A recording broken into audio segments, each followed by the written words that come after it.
sa'yo ako'y mananalig. Ikaw ang Diyos ng langit at lupa.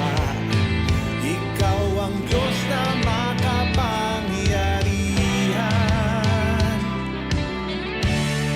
Lahat posible sa nananalig. Walang mahirap sa iyo. Lahat ng laban ay kakayanin kasama kita. Kasama kita.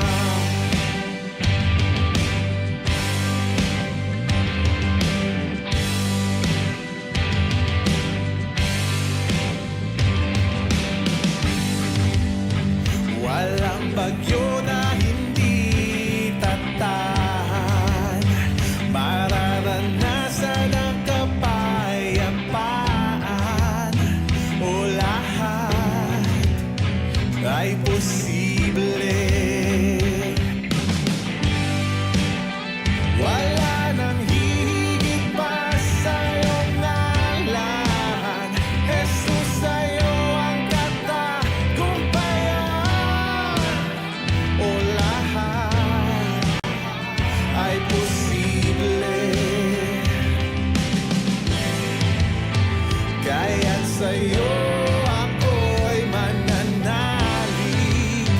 Ikaw ang Diyos ng langit at lupa.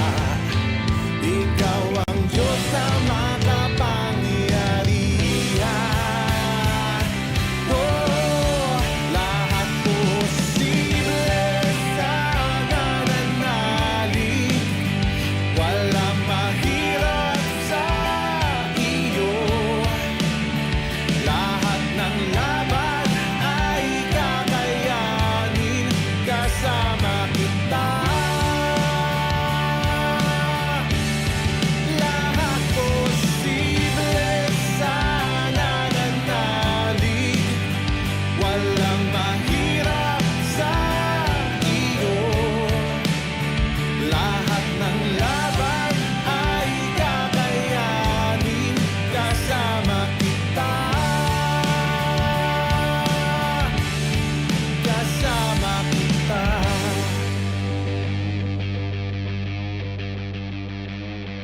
Sa isang salita mo ay may magbabago. Kagalingan, kaligtasan ay matatamo. Dakila, dakila, dakila ang ngalan mo.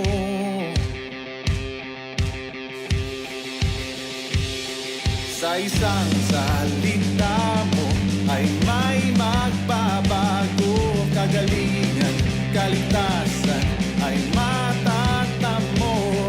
Dakila, dakila, dakila ang ngalan mo. Oh, oh. Sa isang salita mo ay may magbabago. Kagalingan, kaligtasan ay matatamo. Dakila, dakila, dakila ang ngalan mo. Oh, oh, lahat posible.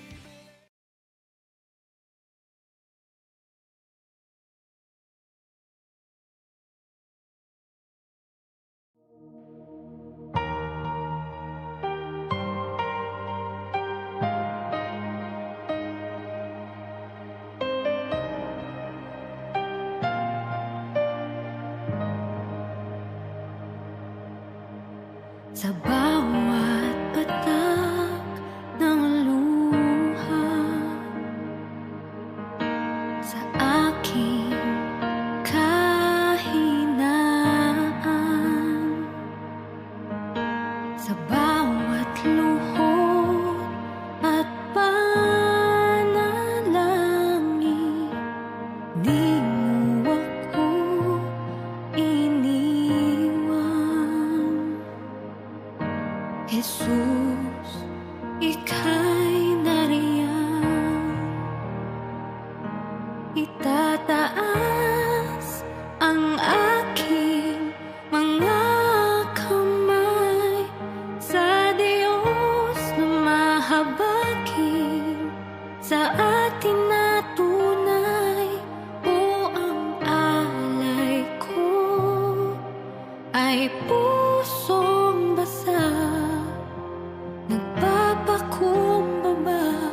iyong presensya maghari ka.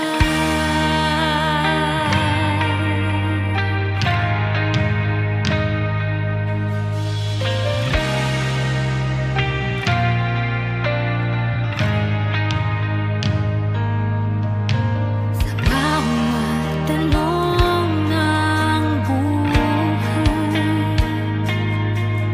suliranin di maintindihan. Salita mo'y panghahawakan, na hindi mo ako iiwan. Jesus, ika'y nariyan. Itataas ang aking mga kamay sa Diyos na mahabagin sa atin na tunay. O ang alay ko ay pusong basag, nagpapakumbaba sa iyong presensya. Itataas ang aking mga kamay sa Diyos na mahabagin sa atin na tunay. O ang alay ko ay pusong basag, nagpapakumbaba sa iyong presensya. Suriin mo ang puso ko, suriin mo ang buhay ko. Ninanais ko ang iyong kalooban. Suriin mo ang puso ko, suriin mo ang buhay ko. Ninanais ko'y ikaw. Suriin mo ang puso ko, suriin mo ang buhay ko. Ninanais ko ang iyong kalooban. Suriin mo ang puso ko, suriin mo ang buhay ko. Ninanais ko'y ikaw.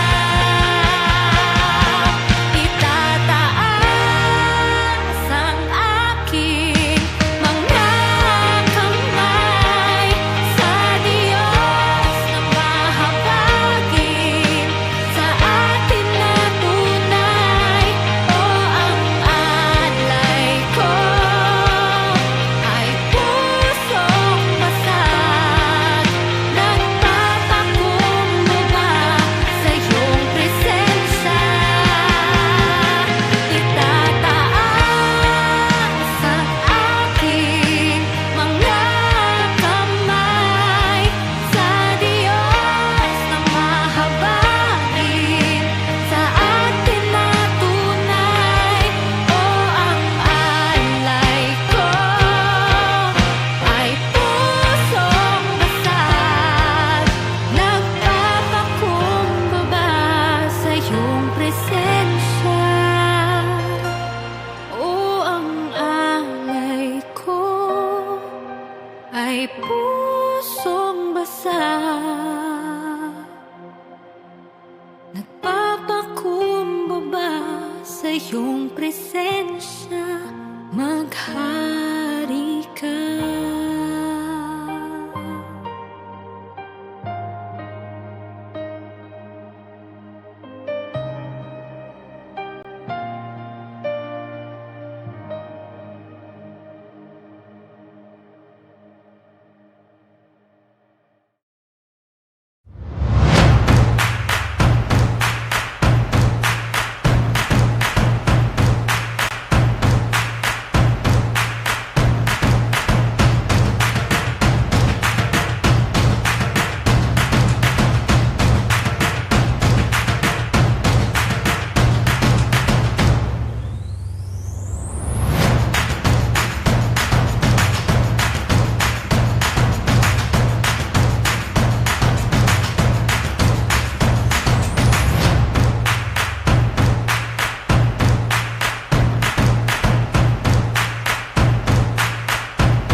that nothing is impossible to our God. Amen? Come on, let's worship Him. Let's worship Him.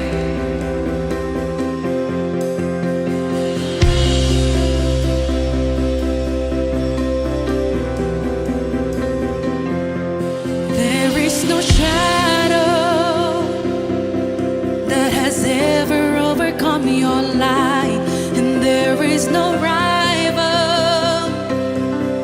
that could ever stand against your might. You've always been with us. Every battle you've already won, but we've already won.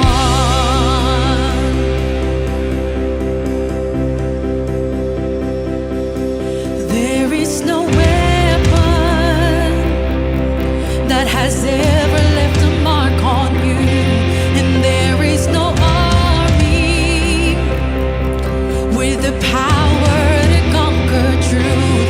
You've always been with us. Every battle you've already won, we've already won. Show me one thing He can't do. Show me a mountain He can't move. He's the God of the breakthrough, and anything is possible.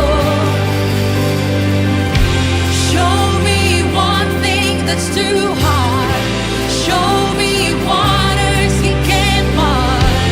He's the God of the breakthrough, and anything is possible. It's possible.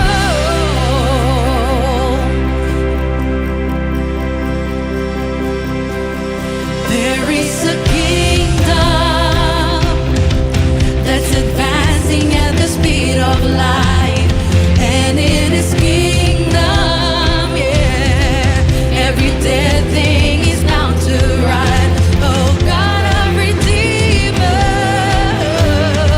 He is faithful to revive. Oh, He will revive. Show me, yeah. Show me one thing He can't do. Show me a mountain He can't move. He's the God of the breakthrough, and anything is possible. Do you believe it? Show me one thing that's too hard. Show me waters He can't part.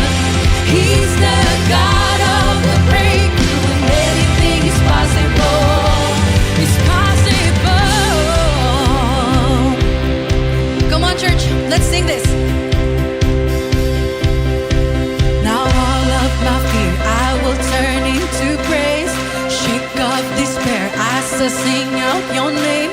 A victory dance, I will dance loud in faith. He will crush disappointment and break every chain. Come on. All of my fear I will turn into praise. Shake off despair as I sing out your name. A victory dance, I will dance loud in faith.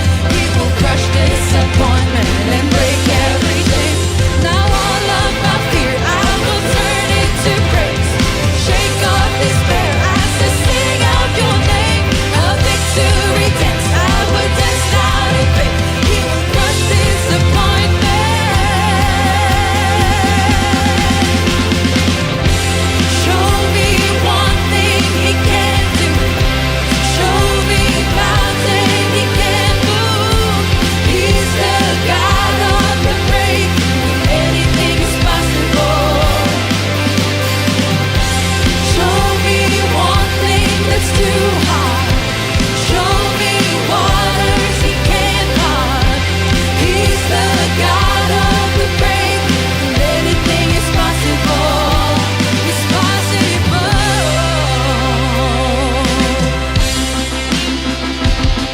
Hallelujah. Come on. Let's continue to praise Him this afternoon.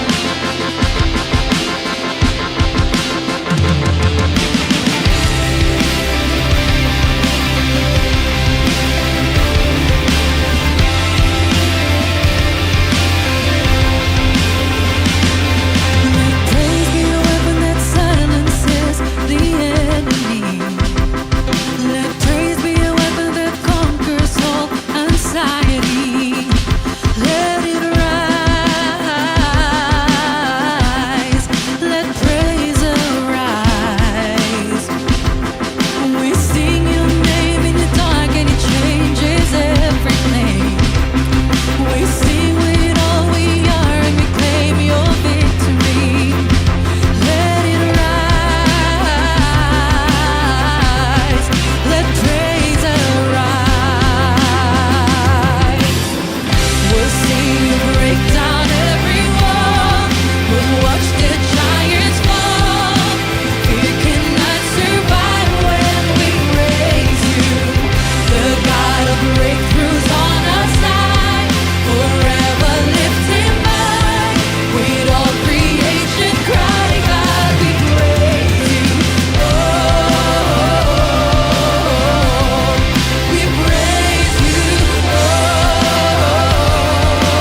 what freedom feels like. This is what heaven sounds like. We praise you, we praise you. Come on. This is what living looks like. This is what freedom feels like. This is what heaven sounds like. We praise you, we praise you. This is what living looks like. This is what freedom feels like.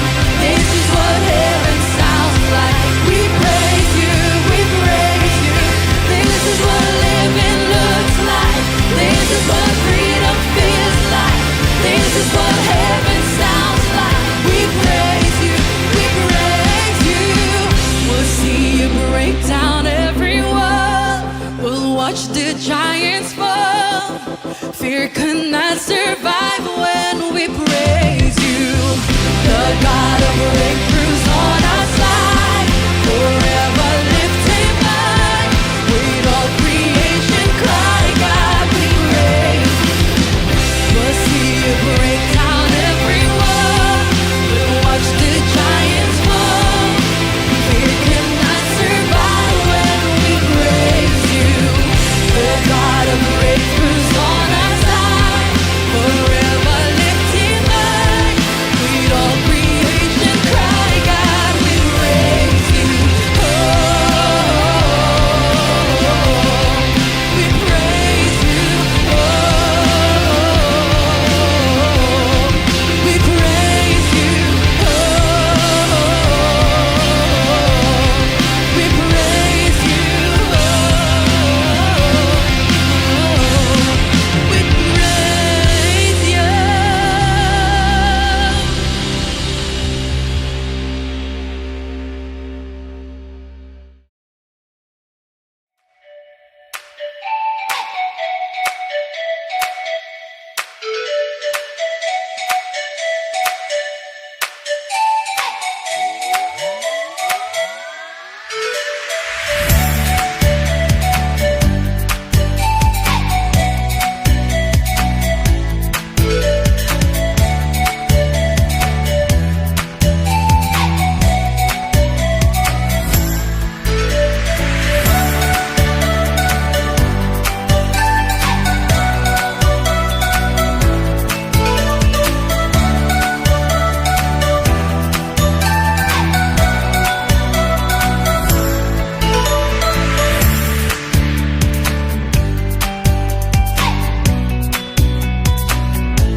Sa pong pinagpalang umaga sa bawat isa at welcome po sa ating pong Sunday Worship Cell Celebration. Bahay Pagsamba, kamusta po kayong lahat mga kapatid? Welcome po sa gawain ng Panginoon ngayong araw ng linggo, November 5, 2023. Ngayong pong araw na ito ay unang linggo sa buwan ng Nobyembre. Napakabilis ng panahon po mga kapatid. Tayo po ay nasa panibagong buwan na naman at napakabuti po ng Panginoon sa ating lahat sa kabila ng mga pagsubok na ating pinagdaanan, pinagtagumpayan sa mga pagpapalang ipinagkaloob ng Diyos sa atin sa buwan ng Oktubre ay tunay ipinatunayang muli ng Diyos kung gaano siya katapat sa ating lahat, kung gaano siya kabuti sa ating lahat at kung gaano po ang kanyang pagmamahal, proteksyon, pag-iingat, buhay, kalakasan, kagalingan at talagang yung wagas niyang biyaya po na ipinapadama sa atin sa bawat araw sa nakalipas na buwan. At ngayon po na tayo po ay nasa panibagong yugto, panibagong buwan ng ating pong pagsasama-samahan, ay tayo po ay patuloy na magpasalamat sa Diyos sa kanyang ginagawa sa ating buhay at magpasalamat tayo sa Diyos sa patuloy niyang ipinadadama sa atin yung kanyang wagas na pagmamahal sa ating lahat. No po. Napakabuti ng Diyos at marami tayong pwedeng ipagpasalamat sa Kanya. Magpasalamat tayo sa isang buwan na iningatan tayo ng Panginoon sa panibagong buwan na ito. Salamat sa Diyos dahil narating natin ang Nobyembre ng ligtas, matagumpay. Po, at nagpapasalamat tayo dahil sa unang linggo ng buwan na ito ay gugunitain natin ang muling pagbabalik natin ng pag-alala sa ginawa ni Kristo Jesus sa ating mga buhay. Napakahalaga po na pinaalala sa atin ng Panginoon na lagi siyang alalahanin sa tuwing tayo nagkakatipon. At dahil po espesyal ang araw na ito, we will remember God as kanyang ginawa sa krus ng Kalbaryo. Kaya tayo po ay magsasama-sama na mag-gather, no po, mag-gathering ng ganito para tayo po ay syempre maalala yung ginawa ng Panginoon sa ating buhay. Okay? Tuloy-tuloy po tayo mga kapatid. Welcome po sa lahat po ng mga kapatid natin na ngayon pa lang nakatutok sa ating live broadcast dito po sa ating official FB page sa His Presence Church Cavite and Batangas. And also mga kapatid, nagpapasalamat tayo sa Panginoon sa mga nakatutok po sa atin dito po sa ating YouTube channel. Ay maraming salamat po sa patuloy ninyong pagsuporta sa gawain ng Panginoon. Sa mga nagla-like at nagfa-follow dito po sa ating official FB page, maraming salamat po. Sa mga nagbibigay po ng full support pagdating po sa pagbibigay ng stars, maraming salamat. Sa ating YouTube channel, sa mga kapatid natin na nag-subscribe at nag-hit ng notification bell, maraming salamat sa patuloy niyo pong pagsuporta sa gawain ng Panginoon. Alam niyo po, sa patuloy ninyong pagsuporta ay malaki po ang naitutulong nito para po mas marami po ang maabot ng ating pong pangangaral ng salita ng Panginoon. At tayo po ay welcome, no po, welcome po tayo to be part of this wonderful family of God na sama-sama tayo kahit saan man tayong panig ng mundo, Luzon, Visayas, and Mindanao, at sa iba't ibang panig ng mundo na naaabot po ng ating live broadcast. Magandang umaga po sa ating lahat. I hope and pray na habang po kayo'y nagkakape ay kasabay po ng inyong panonood. Syempre yung iba hindi po makakalabas, no po, yung iba po naman ay mamaya mag-worship po sila face to face, ay sinasama nyo pa rin po tayo para sa gawain ng Panginoon. Sa mga kapatid natin na very loyal po sa Lord pagdating po sa ministry, kahit na hindi po sila nakakapunta sa church, sa physical church, ay talagang dito po sa online ay nakakapagpatuloy po sila na makapaglingkod sa Panginoon. Praise God mga kapatid. Welcome po again sa ating pamilya sa His Presence Church Cavite and Batangas. Not just Cavite and Batangas but the whole Philippines, syempre Luzon, Visayas, and Mindanao, at sa iba't ibang panig ng mundo na naabot po ng ating live broadcast. Maraming salamat po muli sa inyo pong pagsuporta. Kung hindi pa po kayo nakapag-like and follow na po sa ating FB page at sa ating YouTube channel, subscribe na po kayo. Ba't ko po inuulit-ulit ito? Mahalaga po kasi ito mga kapatid dahil para lagi kayong updated sa mensahe ng Panginoon every Sunday, every midweek service, every Wednesday po yan, at sa ating prayer works. Ano po bang ginagawa natin dito? Ano po ba mga updates sa gawain ng Panginoon? Ay dito nyo po makikita yan at mag-a-appear po yan sa inyo para magbigay ng updates. Okay? So tayo po ay nasa ikalawang bahagi na po ng ating series about the book of Genesis. Pero bago yun mga kapatid, nais ko pong batiin ang ating pong kapatid na nagdiriwang ng kanyang kaarawan bukas, November 6, if I'm not mistaken, November 6 po kanyang kaarawan. Nais ko pong batiin ang ating pong minamahal na at masipag po na nating church treasurer, no po. Binabati po natin si Sister Beth De Cepeda, no? Sister Beatriz De Cepeda, ayan, ng happy birthday, ayan. So purihin ang Panginoon sa iyong buhay, Ate Beth, pagpalain ka ni Lord. Ganun din, nais ko pong batiin din ng happy birthday ang aking pong Ate Cora Punsalan, no po, si Sister Cora Punsalan ng HPCI 5th Avenue. Happy birthday po, Ate Cora. Ayan, pagpalain kayo ng Panginoon at patuloy na maranasan ninyo ang biyaya at pagpapala ng Panginoon sa inyo ni Ate Beth. Ayan. Praise God! At sa mga magdiriwang po ng kanilang birthdays and wedding anniversaries, binabati ko po kayo mula sa aking puso ngayon pong araw na ito. Purihin ang Panginoon at sama-sama po tayong manalangin. At pero bago po yun, nais ko rin pong batiin ng congratulations sa mga kapatid po natin na iniluklok ng Panginoon at inilagay ng Diyos sa kanilang mga posisyon sa mga oras na ito. Binabati po natin ang ating mga kapatid na nagwagi at nagtagumpay sa biyaya ng Panginoon. Si Brother Pipoy Endoso, congratulations sa iyong pagkapanalo bilang number 1 sa pagiging kagawad, barangay kagawad. Ganon din, syempre binabati rin natin ang ating minamahal na isa po sa ating mga core leaders, si Ate Clarita Garjola. Ayan, purihin ang Panginoon dahil siya po'y pangalawa naman sa pinakamataas na nakakuha ng boto. Congratulations sa inyo mga kapatid. Ang tagumpay ninyo ay tagumpay na para sa Panginoon. Ayan, purihin po ang Panginoon. Congratulations once again sa mga kapatid natin na tumakbo pero hindi pinalad. Tandaan nyo po, hindi pa ho ito ang oras. No po? May kanya-kanya pong time ang Lord, may kanya-kanya kalooban ng Diyos para dyan.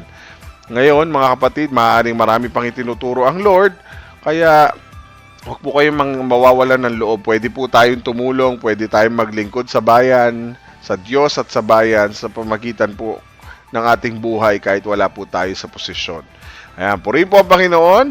At nais nating dumako sa panalangin. Pasalamat tayo sa Panginoon.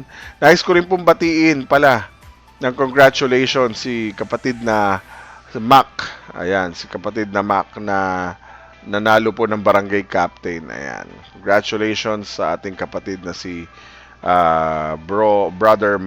barangay captain Mac. Ayan. Praise God.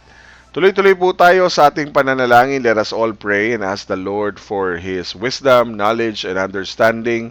And let the Holy Spirit teach us the revelation of the Word ngayon pong umagang ito. Sama-sama po tayo lumapit sa Panginoon. Ama naming Diyos sa makapangyarihan sa lahat, tunay po kaming nagpupuri at nagpapasalamat sa umagang ito, sa iyong katagumpayan na ipinagkaloob sa amin, sa panibagong buhay at kalakasan. Maraming salamat sa kagalingan, maraming salamat o Diyos sa patuloy na pagpapalakas mo sa amin sa mga panahon na kami po'y nabibigatan, sa panahon na kami po'y dumadanas sa mga iba't ibang klase ng pagsubok. Salamat Lord dahil lagi kang nandyan para kami po'y alalayan, alagaan, ingatan. Salamat po Panginoon sa patuloy na biyaya na aming nararanasan mula sa iyo. Sa umagang ito o Diyos, lumalapit kami sa iyo at naniniwala kami Panginoon na sa aming paglapit, ikaw po o Diyos ang magtatama ng aming buhay. Kayo po mangungusap sa amin sa pamagitan po ng banal na Espiritu. Kayo po magkokorek ng aming mga puso.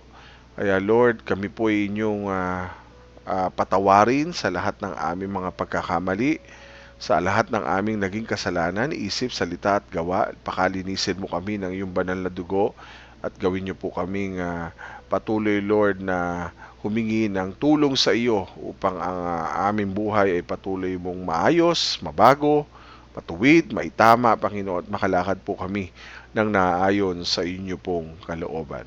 Patuloy, Lord, naming dalangin ang mensahe po ng iyong pong mga salita na patuloy kang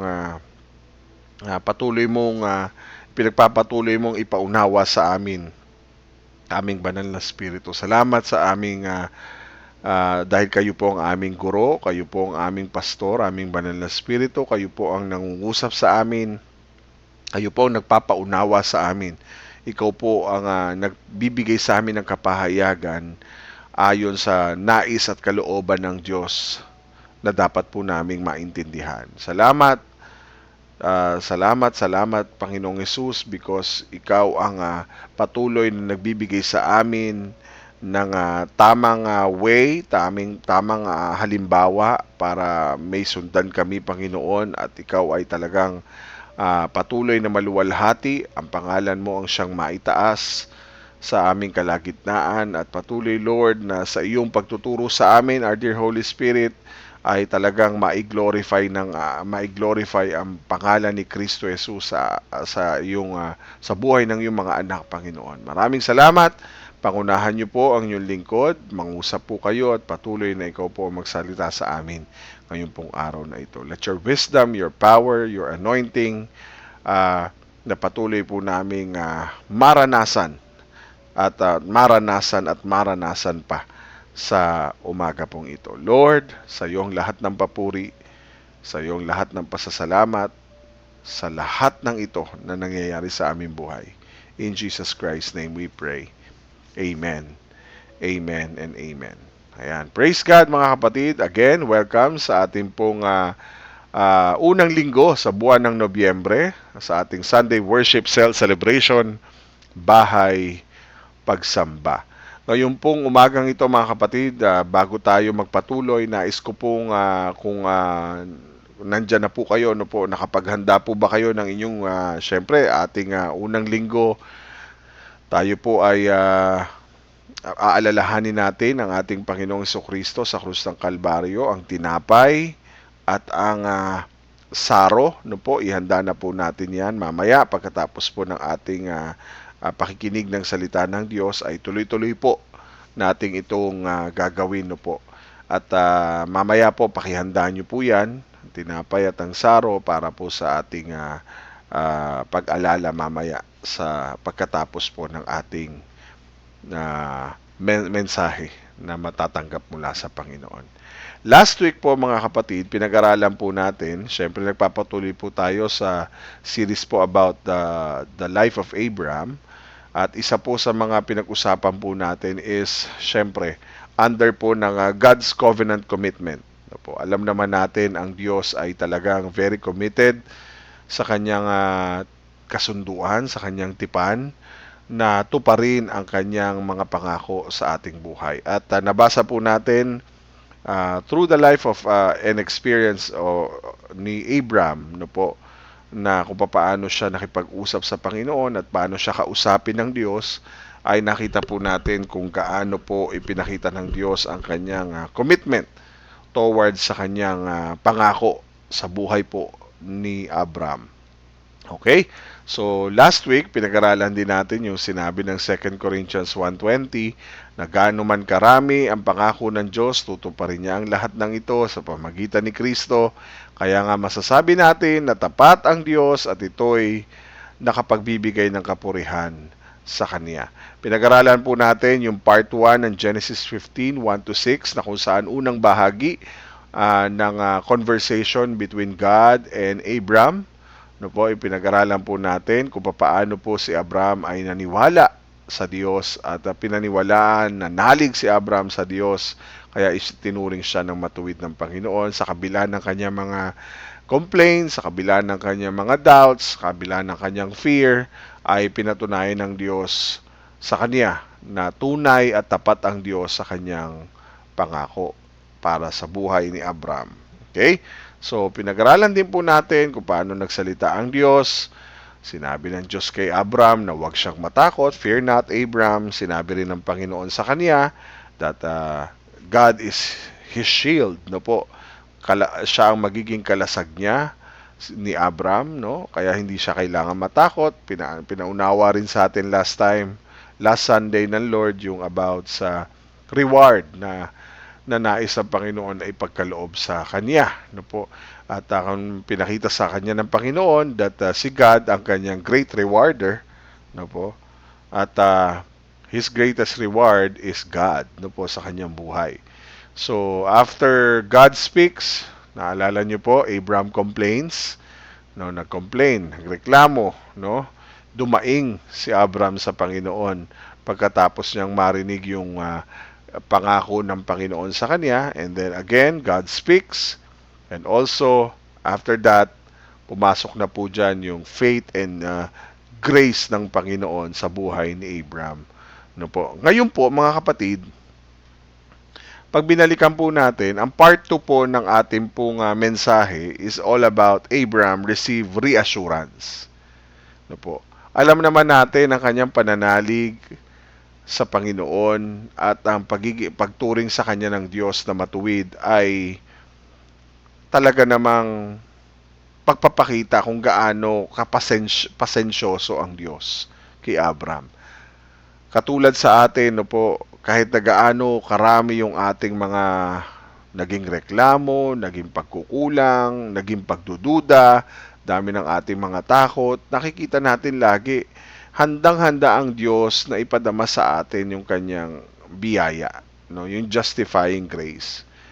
At ang biyaya po na ito na naranasan po ni Abraham, yung tinatawag na justifying grace, ay tiyak na mararanasan niya. At ganun din po sa atin, mararanasan natin at mapapasa atin ito because of God's covenant promises na tinupad sa pamagitan po ng buhay ni Kristo. So si Jesus po ang katuparan ng pangako ng Diyos sa atin. No po? Si Jesus po ang naging katuparan. Si Jesus po yung kanyang ginawa sa krus ng Kalbaryo ay isang katuparan na tunay at buhay ang Diyos at buhay ang kanyang pangako at ina-assure niya yan sa buhay natin. So si Abraham, bagamat ang ganda ng pangako ng Diyos, ang dami ng pangako at paulit-ulit na ipinapakita ng Diyos, mayroon pa siyang visuals, no? Marami siyang ipinakita through vision. Ang dami pinakita ng Diyos, humingi-hingi pa rin si Abraham ng reassurance, no? Kaya ang Diyos, hindi naman siya madamot, binibigyan niya si Abraham ng reassurance. Abraham received reassurance, no po. Kahit na kasi tayo mga mananampalataya na, ang dali pa rin sa atin na magpagdudahan na pinatawad tayo ng Diyos, no po. At tingin natin, no, ay perfectly righteous tayo na parang ang tingin natin kailangan na ganun katindi yung ating yung word na ito. Gusto kong makita nyo itong word na ito Wait lang po Kahit marami po sa atin na Teka lang po, meron lang ako i-check. Gusto ko kasi yung part na ito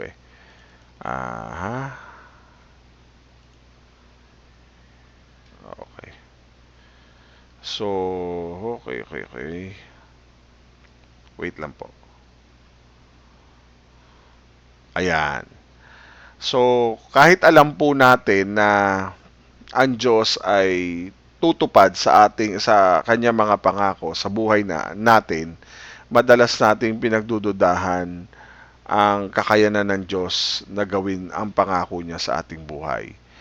Kaya nga talagang kundi lang pasensyoso si Lord, matagal na po tayong napalo. Kasi nga, matigas ang ulo natin. Tayo pa naman ay gusto-gusto natin na talagang pinangako na, kailangan gusto pa rin natin ay ibigay talaga at talagang makita na talagang too good to be true. Yun ang gusto natin. Pero alam naman natin ang Diyos ay talaga namang tutupad sa kanyang mga pangako. At kahit makikita natin, kahit ganun tayo ka-inconsistent, no po, o kaya papaandap-andap yung ating init at pananampalataya natin sa Diyos, makikita natin yung kabutihan ng Panginoon sa atin, no po. Kasi doon mo makikita, no, kahit paandap-andap, kahit na hindi inconsistent tayo sa init ng ating pananampalataya sa Diyos, ma-amaze ka sa Panginoon na patuloy na gumagawa, no po, sa ating buhay para tulungan tayo na mas lumalim ang ating tiwala sa Kanya. Hindi lang hanggang 1 o 2 o 3 hakbang niya tayo sasamahan sa paglalakbay natin sa mundong ito. Ang good news, mga kapatid, laging ang Diyos, He goes all the way. Lagi siyang naroroon sa ating buhay. Hindi lang sa mga panahon na kailangan na gusto niya. Hindi, He goes all the way sa buhay natin sa paglalakbay sa mundong ito. Actually, mas matindi nga yung word na parang ang dating itinali ng Diyos ang kanyang sarili sa atin sa pamagitan ng kanyang pangako, sa kanyang covenant promise, sa kanyang tipan. At mas naging klaro po ito sa ikalawang bahagi ng pag-uusap po ng Diyos at ni Abraham dito sa part 2 no? Na nangyari sa ibang araw, hindi po parehas na araw na pangyayaring ito, pero kadugtong po ng eksena ng part 1, ang part 2 na ito na kung saan, mga kapatid, nagbigay ng emphasis ang Lord na not primarily about sa pananampalataya ni Abraham, pero sa puntong ito gustong i-highlight ng Diyos yung kanyang covenant faithfulness sa buhay ni Abraham. At itong mga Israelita na unang nakarinig po ng kwentong ito ay maririnig nila na ang Diyos ay nakipagtipan kay Abram at siya rin ang nakikipagtipan sa kanila. So sa puntong ito mga kapatid, napakahalaga ng pangyayaring ito. Bakit? Ito po magsisilbing gabay ng mga Israelita kung paano pinatunayan ng Diyos, ni-reassure ng Diyos si Abram pagdating sa kanyang katapatan. Pagdating sa katapatan ng Diyos sa kanyang mga pangako. So, katulad po ng part 1, nagsalita ang Diyos. God speaks. Pero bago yon, pag-usapan muna natin yung kabuuan. Basahin natin yung Genesis 15, verses 7 to 21. Sinabi niya kay Abram, "Ako ang Panginoon na nag-utos sa inyo na lisanin ng Ur na sakop ng mga Kaldeo para ibigay sa iyo ang lupaing ito at magiging pag-aari mo." Verse 8. Pero sinabi ni Abram, "O Panginoong Diyos, paano ko po malalaman na magiging akin to?" Verse 9. Sumagot ang Panginoon, "Dalhan mo ako rito ng isang dumalagang baka, isang babaeng kambing at isang lalaking tupa na ang bawat isa'y 3 taon ang gulang. At magdala ka rin ng isang inakay na bato-bato at isang inakay na kalapati." Kaya dinala ni Abram ang lahat ng ito sa Panginoon. Pagkatapos, pinaghati-hati niya at inilapag sa gitna na magkakatapat ang bawat kabiyak. Ang bato-bato lamang ang kalapati ang bato-bato lamang at ang kalapati ang hindi niya hinati. 11. Dumadapo sa hinating mga hayop ang ibong kumakain ng patay pero binubugaw ito ni Abram. 12. Nang palubog na ang araw, nakatulog ng mahimbing si Abram at matinding takot ang dumating sa kanya. Pagkatapos sinabi sa kanya ng Panginoon, "Siguradong ang iyong mga lahi ay maninirahan sa ibang bansa at gagawin silang mga alipin doon at pagmamalupitan sa loob ng 400 taon. Ngunit parurusahan ko ang bansang aalipin sa kanila. Pagkatapos aalis sila sa bansang iyon na dala ang maraming kayamanan. Ikaw naman, Abram, pahahabain ko ang buhay mo at mamamatay ka sa katandaan na may kapayapaan." 16. Lilipas muna ang 4 na henerasyon bago makabalik dito ang mga lahi mo dahil hindi pa umaabot sa sukdulan ang pagkakasala ng mga Amoreyo para parusahan sila at paalisin sa lupaing ito. Next verse. Nang lumubog na ang araw at dumilim na, biglang may nakita si Abram na palayok na umuusok at nakasinding sulo na dumaraan sa gitna ng mga hinating hayop. Sa araw na iyon, gumawa ng kasunduan ng Panginoon kay Abram. Sinabi niya, "Ibibigay ko sa mga lahi mo ang lupaing ito mula sa dulo ng ilog na hangganan ng Ehipto hanggang sa malaking ilog na Euphrates. Ito ang lupain ng mga Kanineo, Kanizeo, Kadmoneo, Heteo, Perezeo, Rafameo, Amoreo, Cananeo, Gergaseo, at mga Jebuseo." Simulan po natin sa unang bahagi, unang talata, no po, mula sa verse 7. Kasi last Sunday, pinag-usapan natin yung verse 1 to verse 6 na unang bahagi po ng pakikipag-usap ng Diyos kay Abram.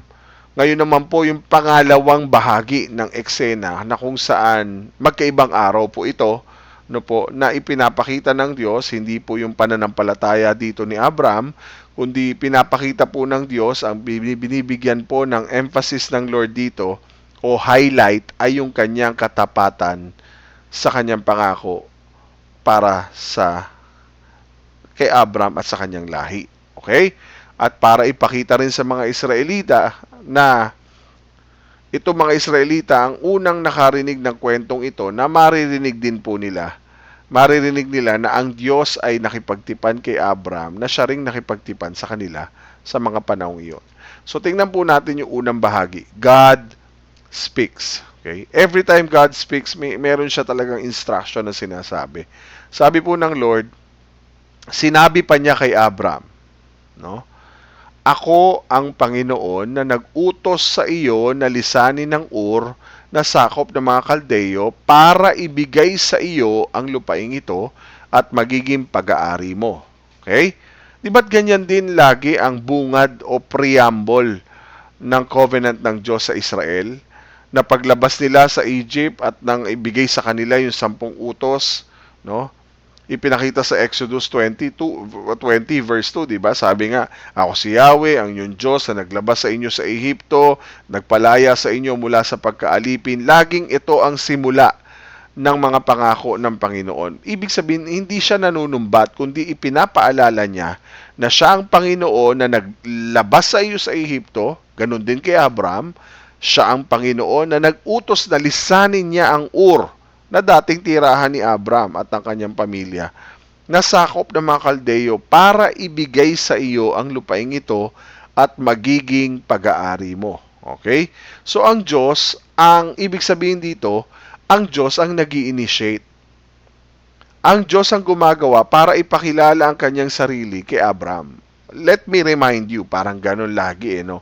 Let me remind you, Abraham, na ako ang Panginoon mo na naglabas sa iyo, nag-alis sa iyo, nag-utos sa iyo na lisanin ng Ur. So, ibig sabihin, pinapakilala ng Diyos ang kanyang sarili kay Abraham at ipinapakita ng Diyos sa puntong ito sa mga Israelita na lahi ni Abraham na siya ay Diyos, na siya ang nag-i-initiate, siya ang nagpakilala siya na siya ang nag-uutos.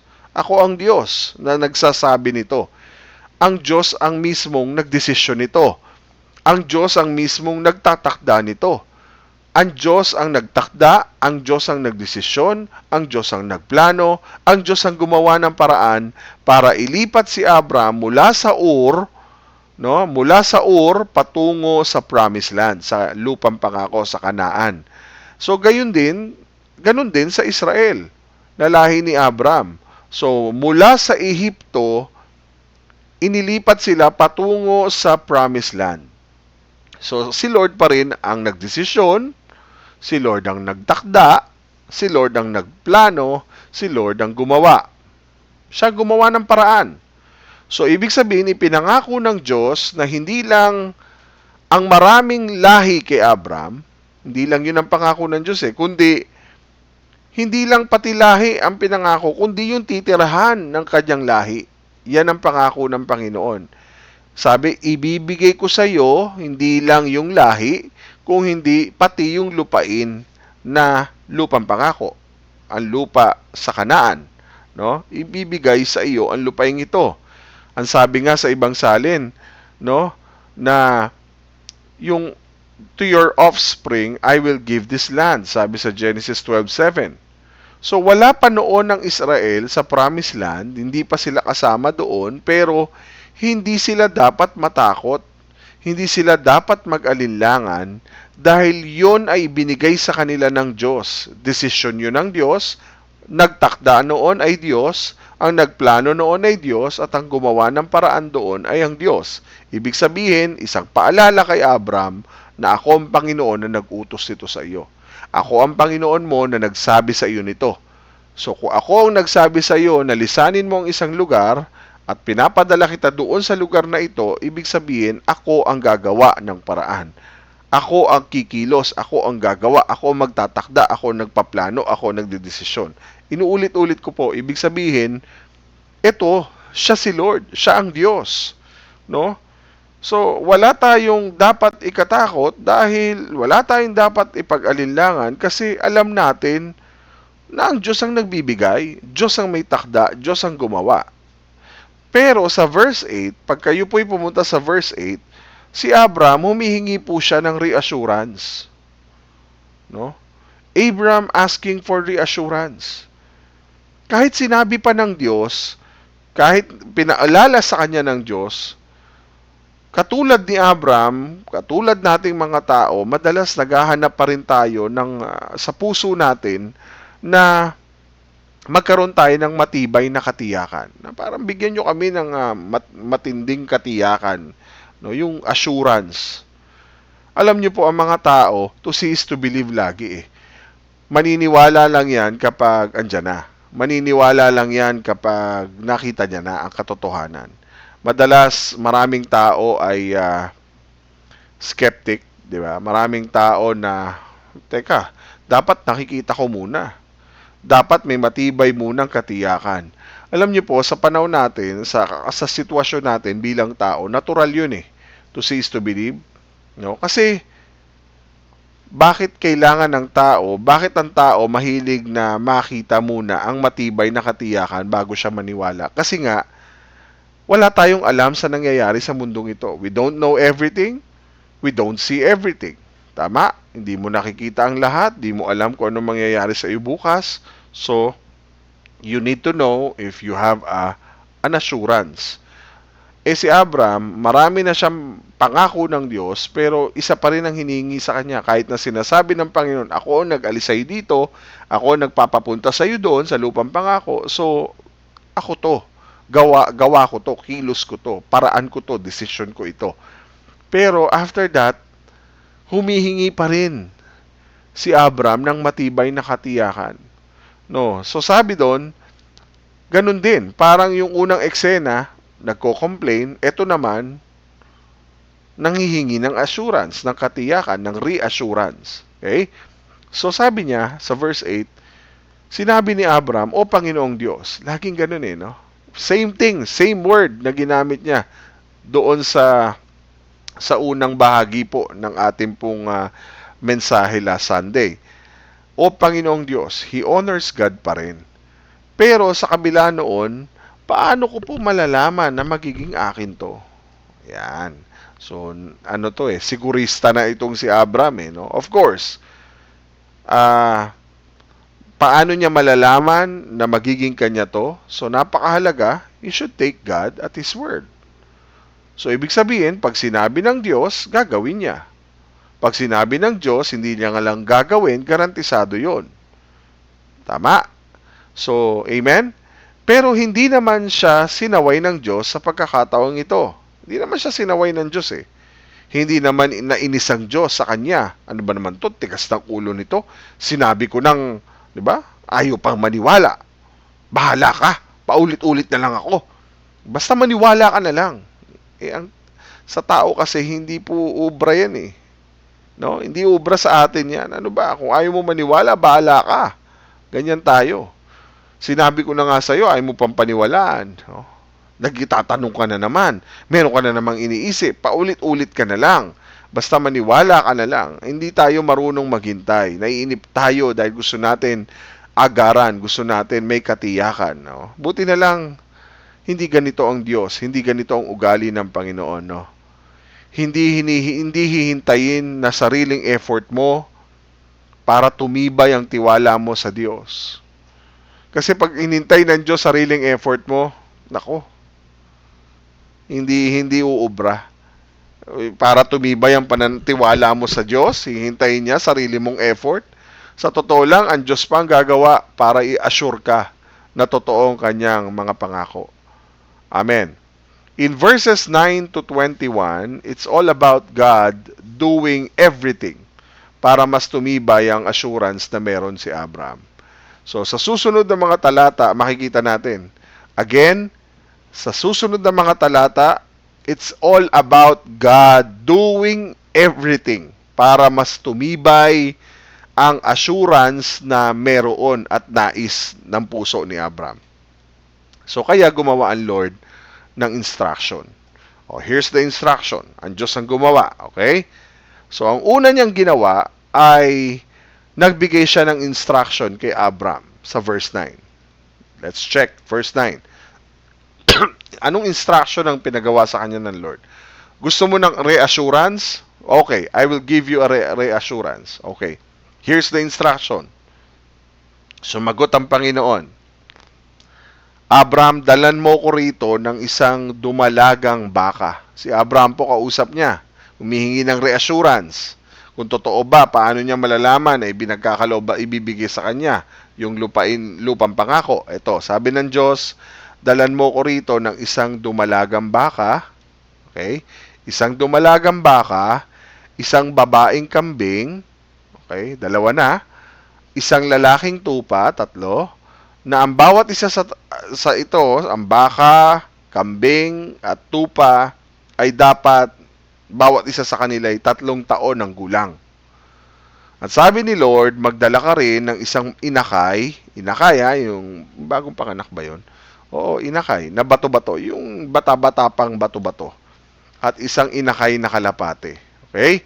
So, ang sa utos ng Lord, instruction, magdala ka ng dumalagang baka, no? Babaeng kambing, lalaking tupa, lahat yon, bawat isa ay dapat 3 years old. No? Tapos, magdala ka rin ng inakay, 2 ibon na ito, na kung saan parehas na inakay, isang bato-bato, at isang kalapate. Maaring para itong mga hayop na ihahandog. Kasi parang isipin natin, ano ba ito ihahandog ni inuutusan ng Diyos si Abram na maghandog sa kanya? No? Parang ihahandog bilang sakripisyo, no po, na nagpapaalala sa mga Israel na mga hayop na inihahandog noon, no, to remember God's gracious covenant with them. Ito po yung mga ito na paghahandog, no po. Kasi iba't ibang klaseng hayop, sapat sa gulang. So pag inaalala natin ito, yung mga ganitong klaseng offering ay ito po yung during the time of the Israelite, sa time ng mga Israelita ito. Pero as we all see later on, hindi niya bibigyan ng instruction si Abram na ihandog yon. Ha? Pastor? Yes. Dito po sa Genesis 15, hindi po niya bibigyan ng instruction si Abram na ihandog yon sa Diyos. Ang sabi ng Panginoon, dalhan mo ako rito.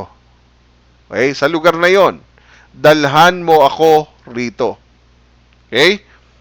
Pero, mga kapatid, ang sabi ng Lord, dalhin mo lang. Para sa atin, medyo weird yon. Kasi yung mga ganitong mga hayop na pinadadala at very, very specific sa instruction na pinadadala ng Lord, pamilyar si Abram na yung mga ganitong seremonya, yung mga ganitong ritual, yung mga ganitong pangyayari ay para sa mga tinatawag na covenant ceremony. Para sa pagtitipan, pakikipagtipan, no? Ito'y seremonya ng pakikipagtipanan ng Diyos at sa tao. Ibig sabihin, o ng tao sa Diyos. Ibig sabihin, mga kapatid, kapag nagkaroon ng kasunduan yung hari at hahatiin, di ba? Pag nagkaroon ng kasunduan yung hari at yung mga taong nasakop niya, okay? Yung mga tao, yung hari, laging ganyan ang ceremony. May mga hayop din na dadalhin sa gitna, hahatiin po yung hayop sa gitna, yung kanyang katawan, hahatiin sa gitna. Kaya kahit hindi sabihin ng Diyos kay Abram, makikita natin sa mga susunod na instruction, ganun nga ang ginawa niya. Again, sabi ng Lord, dalhan mo ako rito ng mga ito. Okay, ito po yung instruction sa verse 9. Sa verse 10, tingnan nyo po kung anong ginawa ni Abram. Dinala ni Abram ang lahat ng ito sa Panginoon. Okay? Dinala niya sa Panginoon ang lahat. Pagkatapos, anong ginawa niya sa mga hayop na pinadadala sa kanya ng Panginoon? Ginawa niya po, pinaghati-hati niya. At inilapag sa gitna ng magkakatapat ang bawat kabiyak. Ang bato-bato lamang at ang kalapati ang hindi niya hinati. So, meaning to say, meron siyang paraan na ginawa sa sarili niyang effort. So, ang sabi ng Panginoon sa kanya, dalhan mo lang ako rito. Pero ang ginawa niya, pagkatapos niyang dalhin sa Panginoon ang lahat ng ito, ginawa niya yung paraan na ayon sa kanyang kaisipan. Pinaghati-hati niya, nilapag sa gitna, magkakatapat ang bawat kabiyak, ang bato-bato lang, pati yung kalapate, hindi niya hinati. So, sumunod siya, kahit na hindi pa niya alam kung para saan yung mga yon. So, napansin niyo po, ang instruction, dalhan mo lang ako rito. Pero sa ating kaisipan, minsan, kapag nagpapadala ang Diyos ng mga bagay na ito, gusto natin, bumase tayo, base lang sa ating pagkaunawa. No? So, kahit hindi pa natin alam kung para saan yung mga yon, and that's taking God at His Word. No po? Pero meron pang mga gustong mapapansin natin sa mga susunod na mga talata, meron pang mga gustong humadlang sa plano ng Diyos. No? At lagi naman talagang merong gustong humadlang sa plano niya. Mula pa sa simula. Wala po kahit na sino man ang nagtagumpay na hadlangan ng plano ng Diyos na mangyari at matupad sa kanyang mga anak. Okay? So pagkatapos ng ginawa nito ni Abram, sa verse 11, meron po mga dumadapo sa hinating mga hayop na mga ibong kumakain ng patay. Ito po yung mga buitre. No, yung mga ibon na buitre na kung saan kumakain ng mga patay na laman-laman. No po. Pero ang ginawa po ni Abram, binugaw niya. Binugaw niya mga ito. Isipin niyo po, bumaba yung mga buitre para kainin ng mga ito. Itinaboy po ni Abram. Ganyan po nangyayari sa atin. Every time na may inuutos ang Diyos, maraming gagawin ang mga buitreng kaaway, ang mga demonyo kung saan wala siyang gagawin kundi hadlangan ang plano niya, ang plano ng Diyos mula pa sa simula. Ganyan ang gagawin ng kaaway sa atin. May mga buitre na sisira at maghahadlang ng mga plano ng Diyos na pangyarihin sa ating buhay. So, dahil meron pong ganitong senaryo, makikita natin, wala pa rin sino man ang makapagtatagumpay laban sa Diyos. Dahil ang pagplano ng Diyos, walang sino man ang kayang humadlang. Amen? So, on the next verse, on verse 12 to 16, makikita natin that God gives a vision of future to Abraham while sleeping. Okay. So, ipinakita ng Diyos sa sumunod na pangyayari, nagbigay ang Diyos ng vision of future. Pinakita ng Diyos kung ano mangyayari sa mga darating na panahon. So, instrumental ng Diyos si Abram. At malaki naman talaga ang bahagi ni Abram para maisakatuparan po ang plano ng Diyos sa tao. Po, sa lahi ni Abram, sa buhay ni Abram. Pero kailangan ng Diyos, kailangan ba ng Diyos? Yun ang tanong eh. No? Kung instrumental si Abram at malaki ang bahagi niya na maisakatuparan ng plano ng Diyos, ang tanong, kailangan ba ng Diyos ang tulong ng tao? Kailangan pa ba ng Diyos si Abram? No po, kailangan ba ng Diyos ng tulong mo para maisakatuparan ng kanyang plano? Ang sagot syempre natin, hindi. No? Kasi hindi naman nakasalalay sa tao o sa anumang gawa ng tao ang katuparan ng pangako ng Diyos. Kaya pagtungtong ng verse 12, makikita natin, nang palubog na ang araw, so palubog pa lang ang araw, nakatulog ng mahimbing si Abram. Nakatulog siya ng mahimbing. At matinding takot ang dumating sa kanya. Okay? Actually, maaga-aga pa naman yun. Palubog pa lang ang araw. No? Pero bakit siya nakatulog agad? Marahil, sinasabi ng ilang mga Bible scholars, pinatulog siya ng Diyos. At sa kanyang pagkakatulog ng mahimbing, ay sa kanyang pagkakatulog, sabi po sa sumunod, sinabi sa kanya ng Diyos, nilukuban siya ng isang nakakapangilabot. Balikan natin. Nagkaroon siya ng matinding takot. Matinding takot ang dumating sa kanya. Sabi ng ibang salin nilukuban siya ng isang nakakapangilabot na kadiliman. So, na nag-inip. No? Literally, ang sabi po sa ibang salin ng English version, and behold, ayan na naman. So, inaanyayahan tayo magbigay ng atensyon sa mga susunod na nangyari. Dreadful and great darkness fell upon him. Sa ibang salin, sa English version. Dahil nga ipapakita sa kanya ng Diyos yung mangyayari sa hinaharap, yung vision ng Diyos in the future, habang natutulog po ng mahimbing si Abram. Bagamat magandang ending, no? Ay mahabang panahon ng pagdurusa ang sasapitin ng kanyang lahi, no? Pero makikita natin, alam naman natin, ipinagkaloob pa rin ng Diyos ang lupang pangako. Pero ipinakita ng Diyos ano ang mangyayari sa mga darating na panahon. No? Darating na bukas. On verse 13, sabi po sa kanya, pagkatapos sinabi sa kanya sa pangitain ng Panginoon, sa vision, in dreams ng Lord kay Abram, siguradong ang iyong mga lahi, sinabi sa kanya ng Panginoon, Siguradong ang iyong mga lahi ay maninirahan sa ibang bansa at gagawin silang mga alipin doon at pagmamalupitan sa loob ng 400 taon. Familiar po ba kayo dito? No? So, pakinggan nyo pong mabuti yung mga pangitain na pinapaunawa ng Diyos kay Abraham sa pangitain na mangyayari sa mga susunod na panahon. Ngunit parurusahan ko ang bansang aalipin sa kanila. Pagkatapos aalis sila sa bansang iyon na dala ang maraming kayamanan. Verse 15. Dito muna tayo, 14 and 15 muna. 16 na, sama na natin. Ikaw naman, Abraham, pahabain ko ang buhay mo at mamamatay ka sa katandaan na may kapayapaan.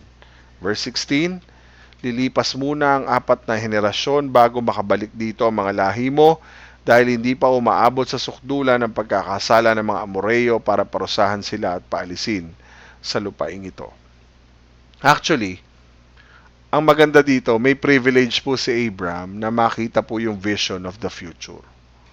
Pero hindi ito tulad ng prosperity gospel o kung anumang mga feel-good preachers na sasabihin sa iyo na basta sumampalataya ka sa Diyos, magiging maayos din ang lahat. No? Yung sinasabi po ni Lord na ending ng life ni Abraham, kung balikan natin yung verse 15, na pahabain ko ang buhay mo at mamamatay ka sa katandaan ng may kapayapaan, totoo pong pinangyari yang ng Diyos kay Abraham.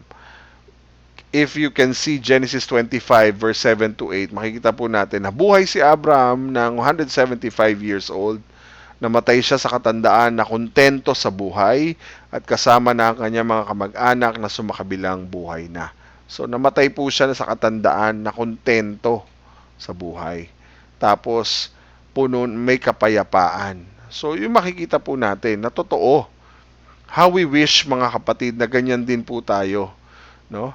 Na isang araw na maging kung mamamatay man tayo, ganun ka peaceful ang ating pagkamatay. Wag nga lang tayo tumagal ng 175 years old, no? Ayoko namang tumagal ng ganyang taon. Wag naman po sana na kailangan po tayong mamatay during the time na nasa ICU ka dahil nag-aagaw buhay ka sa karamdaman. Sana yung mamatay tayo o mawala mo tayo sa mundong ito na peaceful and contented sa nangyayari sa atin. Satisfied tayo sa ginawa at kabutihan ng Panginoon sa ating buhay. Pero kung mapapansin po natin, itong si Abraham, namatay siya na hindi po nakikita ang katuparan ng lahat ng pangako ng Diyos. Especially, yung lupain na mapapasa kanya. Ibig sabihin, ang mararanasan niya ay yung katuparan na magkakaroon siya ng tagapagmana. Si Isaac. Pero, hindi po niya nakita na natupad, na yung katuparan ng lahat ng pangako ng Diyos sa kanya. No? Kasi, mga kapatid, wala na siya, patay na siya nung naranasan niya yan. Kaya ipinakita ng Diyos na itong lahi na sinasabi niya na maaalipin ng 400 years, no? Itong mga Israelita na maaalipin sila ng 400 years, itong lahi ni Abram, ay to be exact, hindi lang po 400 years To be exact, 430 years inalipin ng mga ng Ehipsyo, no? Ng Pharaoh ang Israelita. At ang bansang tinutukoy niya dyan, syempre, yung Egypt. Yung sa future, vision of the future na ipinakita ng Diyos kay Abram. Ayan, no? Yung mga lahi ay maninirahan sa ibang bansa at gagawin silang mga alipin doon at pagmamalupitan sa loob ng 400 taon. So, Egypt po ang tinutukoy dyan na mga alipin ng 400 years sa mga lahi ni Abram, ang mga Israelita. No? At katuparan yung kwento sa Exodus na kung saan sa panahon ni Moises, kung saan nagpadala ang Diyos ng iba't ibang salot na para mapalaya sila at lumabas nga sila sa talaga makikita natin na kung paano yung pinagdaanan ni Moses sa kaharap ang Pharaoh, na kung saan paano pinagmatigas ng Diyos ang puso ng Pharaoh. At makita natin, ipinakita ng Diyos doon kung paano pinakita ang kanyang kapangyarihan, no? At sa dulo nito, lumabas nga sila na, sabi nga, ng maraming kayamanan. Sabi po sa vision of the future na pinakita ng Diyos kay Abraham, ngunit parurusahan ko ang bansang aalipin sa iyo, yung salot na dumating sa Egypt, no? Pagkatapos, aalis sila sa bansang iyon na dalang maraming kayamanan, no? Nangyari po yan sa Exodus 12. Pakita natin, and the Lord had given the people favor in the sight of the Egyptians, so that they let them have what they asked. Thus they plundered the Egyptian. So kapag marinig ng mga Israelita ang kwentong ito, mapapaalalahanan po sila na anumang paghihirap, anumang mga naranasan nilang pagsubok ay hindi detour sa plano ng Diyos. Lahat po ito, mga kapatid, ay bahagi ng plano niya. So planado po ito, mga kapatid. Bahagi po ng plano ng Diyos, pinakita kay Abraham na mangyayari po ito. Mangyayari ang plano ng Diyos. No? Lahat ito ay naayon sa kagustuhan, desisyon, plano, at paraan ng Diyos. No? Kaya lahat ay bahagi ng plano niya. Hindi po ito detour na kung saan pa zigzag hanggang sa makarating sa promised land. No? Lahat po ito ay nakaplano. Lahat ay bahagi ng plano ng Diyos. Gaya ng ipinakita ng Diyos kay Abraham. Okay? So, mangyayari at mangyayari na ito. Sa atin din, sa buhay natin, we are all looking forward and looking towards the future. Na tatanggapin natin ang inheritance na ipinangako ng Diyos sa atin. Pero mahabang panahon, marami tayong pinagdaanan, maraming hirap, bago natin narating yon. Alam niyo po, lahat ng yon kasama sa plano ng Diyos para sa atin. Minsan magugulat tayo, kaya pala ako pinadaan ng Lord doon. Kasama yon sa plano ng Diyos para sa atin. Yung pagmamatigas mo, yung pagsaway mo, lahat yan kasama sa plano ng Diyos. Kasama yon sa lahat ng plano ng Diyos para sa atin. Ang lahat tutuparin niya hanggang sa dulo. So ang tanong, paano ka makakasigurado na tutuparin niya hanggang sa dulo ang kanyang mga plano? Minsan nga, kung kailan ka nawala sa mundong ibabaw, doon natupad yung pangako. Diba? May mga ganyang panahon may mga ganyang paraan ng Panginoon. So, paano nga? Sabi ni Abraham, paano ako makakasigurado? So, God made, dito na po tayo, diretso na tayo, God made a covenant with Abraham. So, gumawa ang Diyos ng tipanan kay Abraham. So, pinarusahan ng Diyos ang Ehipto. Justly, pinarusahan ng Diyos ang Egyptians para mapalaya ang mga Israelita. At habang naghahanda sila para pasukin ang Kanaan, dapat paniwalaan din nilang paparusahan ng Diyos sa mga tao doon sa pamagitan nila. Hindi pa sa panahon ni Abraham, kundi sa panahon ng mga Israelita. No? Kasi sa panahon nitong mga Israelita, they are about to enter the promised land, kaya lang kailangan nilang pagdaanan yung mga paghahanda nila para pasukin ang lupang pangako. Okay? So, katarungan mula sa Diyos, no? Ang Diyos pinarusahan ng Egypt based sa katarungan na ayon sa nais ng Diyos. Hindi dahil deserving ang mga Israelitang papasukin sa lupang pangako, hindi dahil din sa higit sila na mabuti kaysa sa mga Amoreo. Hindi po ganon. Sapagkat sabi ng Lord, hindi ko muna parurusahan ang mga Amoreo hanggang sa maging sukdulan ng kanilang kasamaan. Balikan natin.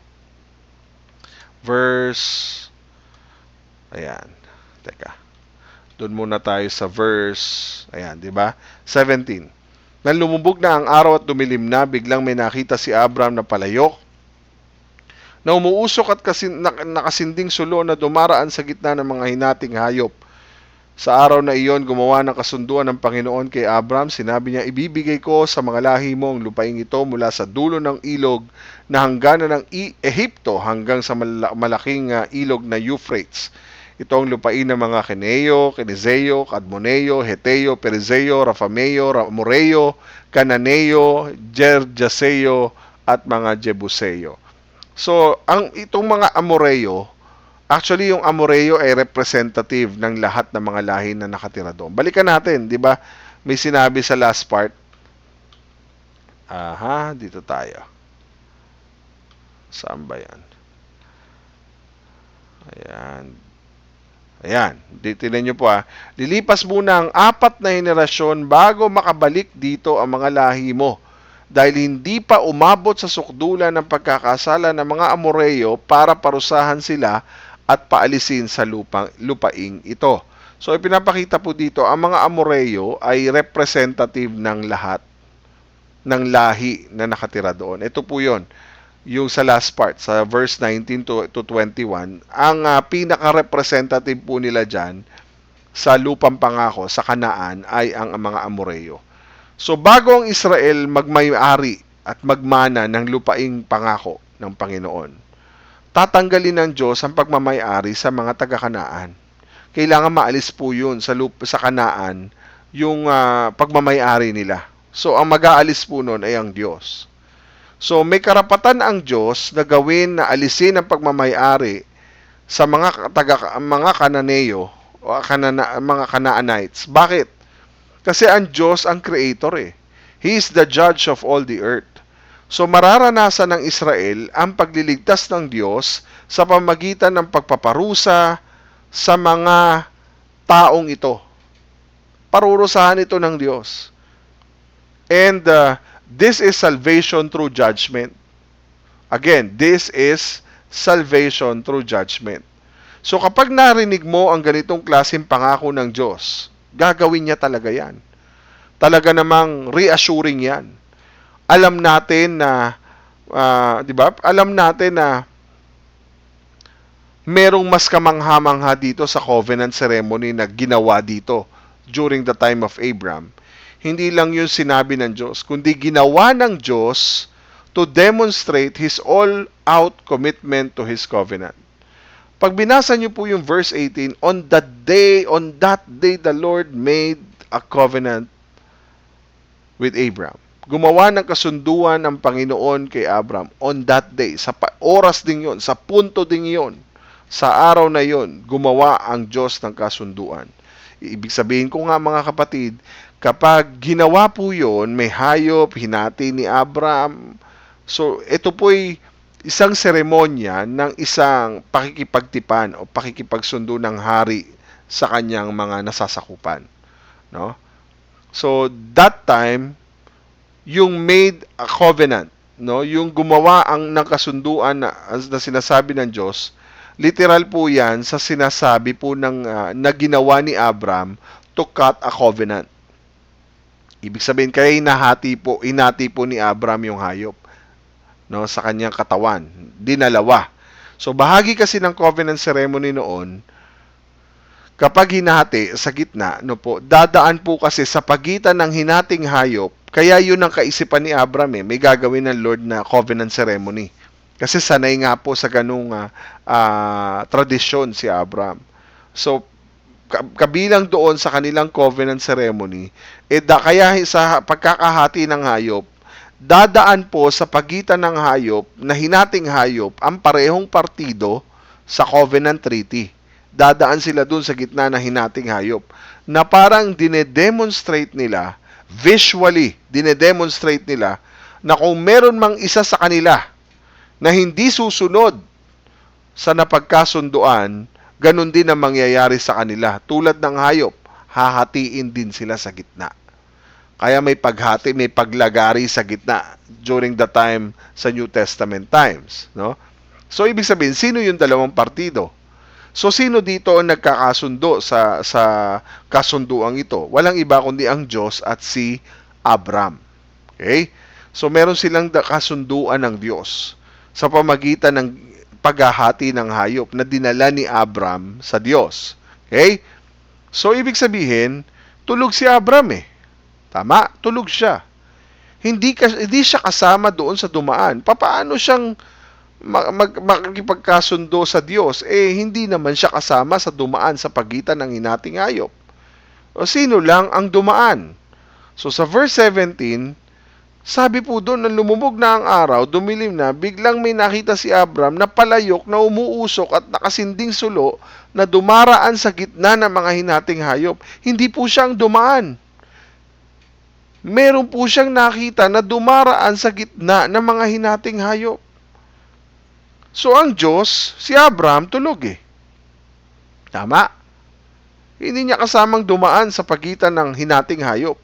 Eh sino lang ang dumaan? Ang Diyos, nagising, nag-anyo po siyang usok at nag-anyo siyang apoy. Okay? Tulad ng presensya ng Diyos, naalala niyo po yung usok at sulo na ito? Yung usok at apoy na kung saan the clouds and the fire, no po, na naging gabay ng mga Israelita, a pillar of a cloud and fire, no? Ibig sabihin, ganyan po ginabayan ng Diyos ang mga Israelita sa kanilang paglalakbay patungong lupang pangako. Ang dumaan sa pagitan ng mga hayop na hinati-hati ay usok at apoy. Okay? As if saying to Abram, ganito ang mangyayari sa akin. Ganito ang mangyayari sa akin. No? Parang hayop na hinati sa gitna, papatayin, kakatayin, kung hindi ko tutuparin ang mga pangako ko sa iyo. Kung hindi matutupad yan, gagawin ko ang parusa ng hindi tutupad sa kasunduan, kakatayin sa gitna, papatayin, hahatiin sa gitna. Kung hindi tutuparin ng Diyos ang kanya ipinangako. Parang ganyan ang term. So, meaning to say, God is invoking. Ibig sabihin siyang gumawa nito eh. May parusa dito upon himself if he does not keep his covenant. So, hindi naman po siya pwedeng mamatay kasi Diyos siya eh. Ibig sabihin, niloloko lang ba ng Diyos si Abraham? Hindi. Ibig sabihin, paano ka mamamatay? Diyos ka, immortal ka. Ibig sabihin po, imposibleng sumira ang Diyos sa kasunduang ito. Yun po yung ibig sabihin. So, ang Diyos, bilang siya'y Diyos, siya'y immortal, ibig sabihin, imposibleng sirain ng Diyos ang kasunduang kanyang ibinigay. So, dito na po pumasok yung tinatawag nating gospel assurance for every believer. So, this is not bilateral or two-sided, mga kapatid, na agreement. Let me tell you, ang tawag po dito ay hindi bilateral o two-sided agreement. Ang tawag po dito ay unilateral o one-sided covenant. Diyos lang po ang nakipagtipan. Again, it's a unilateral or one-sided covenant. Hindi po bilateral. Hindi po nakipag-agreement ang Diyos sa tao. Siya po ay isahan lang na covenant. Ang Diyos po ang nangangako. Nangako po siya. Kaya nga hindi niya pinahati talaga eh. So ipinakita niya na ako lang ang nangangako dito. Okay? Hindi hahayaan ng Diyos na ang sumpa at parusa ay danasin pa ng kanyang mga piniling maligtas. Hindi inalaw ng Diyos na si Abram ang kanyang maging katipanan. Bakit? Kaya si Lord ang gumawa ng kasunduan na sinabi po sa verse 17 or 18 if I'm not mistaken. Balikan natin. Verse 18. Sa araw na yon gumawa ng kasunduan ng Panginoon para kay Abram. Siya ang gumawa ng kasunduan. Meaning to say, siya ang gumagawa ng tipanan, ng kasunduan. Kasi hindi hahayaan ng Diyos na ang sumpa at parusa ay danasin ng kanyang mga piniling maligtas. Bagamat tayo po ay karapat-dapat na parusahan, tayo po'y karapat-dapat lamang na tumanggap ng parusa dahil sa ating mga kasalanan, pero sino po ang gumawa ng paraan para bayaran? No? Si Jesus ang gumawa. Si Jesus ang katuparan. Siya'y Diyos na walang kasalanan, ang tunay na anak ni Abram, ang tunay na minamahal na anak ng Diyos, na siyang umako ng sumpa bago siya ipako sa krus. Pinagahagupit ang katawan ni Jesus. Sino po ang nakaranas niyan? Si Jesus. Hinati-hati ang kanyang mga balat dahil sa sugat na kanyang tinamo, dahil sa hagupit at hampas sa kanya. Tinusok ng koronang tinik ang kanyang ulo. Ipinako siya sa krus. Tagos ang pako sa kanyang mga kamay at paa. Tinusok ng espada ang kanyang tagiliran at higit sa lahat ay yung parang hinati ang puso niya nang pabayaan siyang mamatay ng kanyang ama sa panahon na siya'y nasa krus ng Kalbaryo. Madilim ang kalangitan, a dreadful and great darkness, gaya ng sinabi sa verse 12. Ganon din ang sinabi niya na sumigaw siya sa kanyang ama, my God, why have you forsaken me? Sa krus, parang siyang isang hayop na kinatay. Sabi nga po sa Bible, halos hindi na siya makilala. Si Jesus halos di na makilala nang siya'y parusahan. Pinarurusahan ng Diyos, inako ng Diyos ang isang bagay na tayo ang dapat makaranas dahil sa ating mga kasalanan. Si Jesus na walang kasalanan, umako ng sumpa. Siya ang umako. Pangako niya to, siya ang tutupad. Ano po? Jesus was cut off so that we may inherit the promise of God.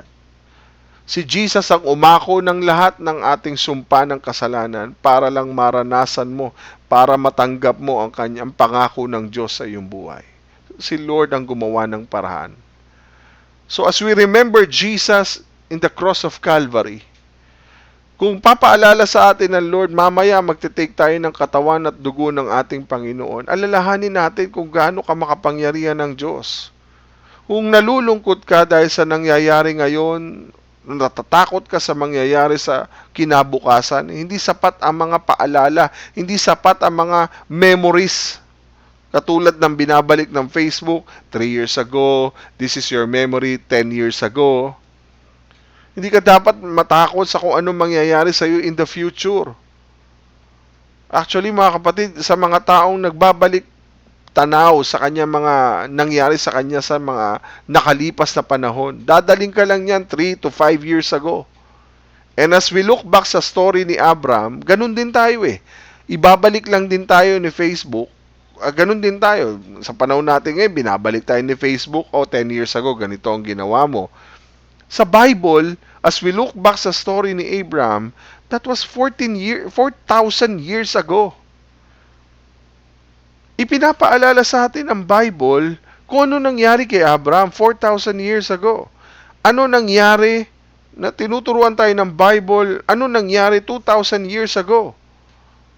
Anong ginawa ni Kristo 2,000 years ago sa atin as we remember God's pledge of His covenant faithfulness to us. 4,000 years ago nang mangako ang Diyos kay Abraham para sa mga Israelita. 2,000 years ago, ipinakita ng Diyos kung gaano niya nais to pa rin ang kanyang pangako na siya ang magliligtas sa atin at magdadala sa lupang pangako. Ipinakita ng Diyos 2,000 taon na nakakalipas, ang krus ni Jesus ang isang patunay na buhay at tunay na tapat ang Diyos sa kanyang pangako sa atin. Na siya ang magliligtas sa atin at di niya tayo hahayaang mapahamak.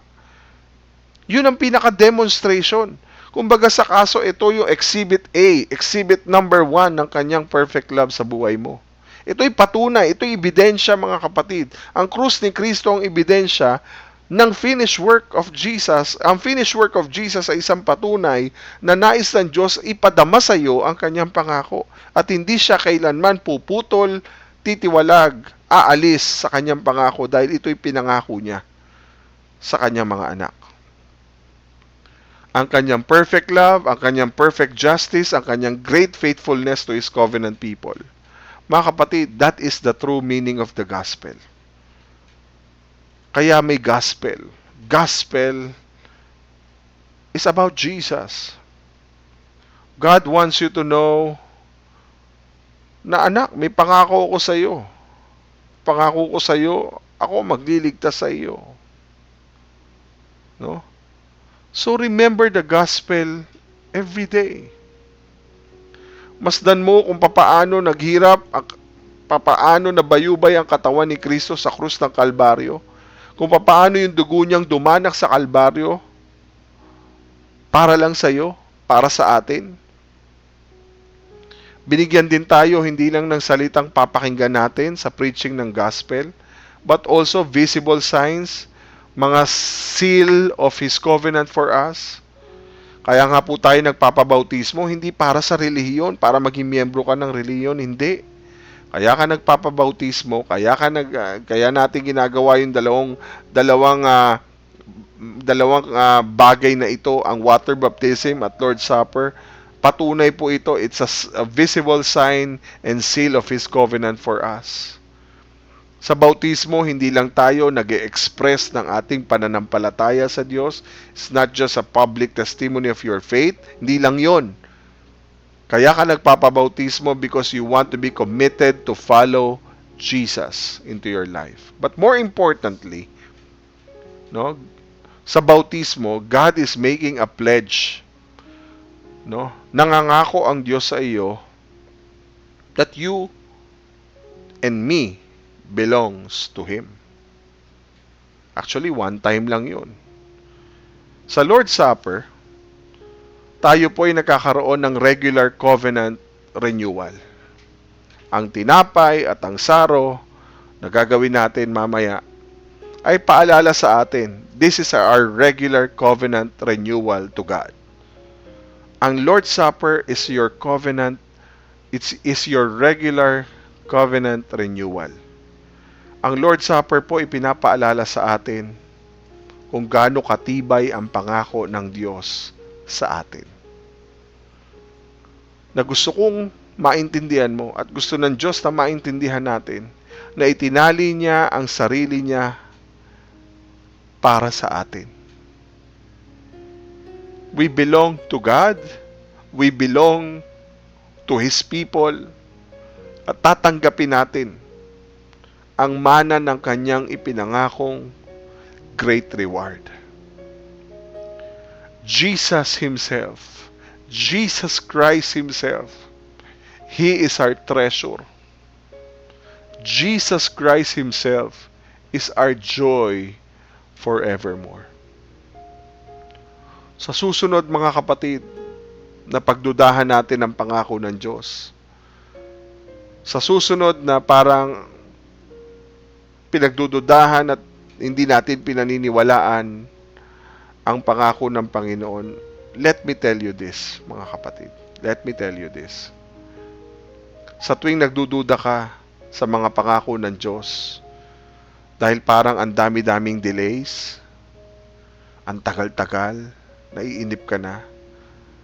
Sa panahon na natatakot ka sa mga mangyayari sa buhay mo in the future, sa mga panahon na natatakot ka sa nangyayari sa mundong ibabaw, sa mundo natin ngayon na pasama ng pasama, sa mga panahon na nababahala ka sa mga pangyayari at mangyayari sa kinabukasan, lagi nating alalahanin na ang ating Diyos ay dakila sa kanyang katapatan. Again, sa panahon na marami kang takot sa buhay at maraming pagdududa at alalahanin, lagi mong ipaalala sa iyong sarili na ang ating Diyos ay dakila sa kanyang katapatan. He is for you 100%. Again, kapatid, tandaan mo, God is for you 100%. All out. All out. 100% siya isa sa iyo. Kaya kapatid, kung pinagdududahan natin ng Panginoon, let me tell you this. Dakila ang kanyang katapatan. 100% all out si God, no turning back sa kanyang pangako. Hindi siya magdadalawang isip na tuparin ang kanyang pangako sa iyo dahil no turning back na si God. No turning back. Kapag ang Diyos nagsalita, His word is sure. And God is very faithful to His promises. Sa ating pagtitake ng Lord's Supper, sabi ng Bible, mga kapatid, Sa tuwing tayo'y nagdiriwang, sa tuwing tayo po'y nag-aalala ng kanyang ginawa sa krus ng Kalbaryo. Ang Lord's Supper ay victory ni God, no po, sa krus ng Kalbaryo. Sinabi ng Lord sa atin, kung sino mang kakain ng tinapay at iinom ng saro ng inumin ng Panginoon, nang hindi karapat-dapat ay nagkakasala sa katawan at dugo ng Panginoon. Kailangan, sabi ng Bible sa 1 Corinthians 11, kailangan suriin ng bawat isa ang kanilang sarili bago kumain ng tinapay, bago uminom ng inumin ng saro. Bakit? Dahil sino mang kumain at uminom nito nang hindi pinapahalagahan ng katawan ng Panginoon ay nagdadala ng kaparusahan sa kanyang sarili. At ito nga ang dahilan kung bakit marami sa inyo ang mahihina at may sakit at ilan ay namatay na. Ngunit, kung susuriin natin ang ating sarili kung tama o mali ba ang mga ginagawa natin, hindi tayo parurusahan ng Diyos. Kung tayo man ay pinarurusahan ng Diyos, dinidisiplina niya tayo upang hindi tayo maparusahan kasama ng mga tao sa mundo. So kaya nga mga kapatid, kapag nagkakatipon-tipon tayo para sa banal na hapunan, maghintayan tayo. Kung may magugutom sa inyo, kumain na muna siya sa kanyang bahay nang hindi kayo maparusahan ng Panginoon dahil sa ginagawa ninyo sa inyong pagtitipon. At tungkol naman sa iba pang mga bagay, saka ko na ayusin pagdating ko riyan. Mga kapatid, ito'y paalala ng Diyos. Pagpapahayag ng Panginoon sa tuwing tayo'y kakain ng tinapay at iinom ng inuming ito, ipapahayag natin ang kamatayan ng Panginoong Jesucristo hanggang sa kanyang muling pagbabalik. Kunin po natin ang ating tinapay at ang ating saro, ang ating iinumin. Okay. Sa pagkakataon pong ito, narito po ang tinapay na sumisimbolo sa katawan ng ating Panginoon. Tayo po'y sama-samang tanggapin ito mula sa ating Panginoon. Pero bago natin gawin yon, bukod sa ating saro, tayo po muna'y magpasiyasat, suriin ang ating mga sarili bago tayo tumanggap nito. Suriin ang ating sarili kung tama o mali ba ang ating mga ginawa. Hindi tayo parurusahan ng Panginoon. Sama-sama po tayong manalangin.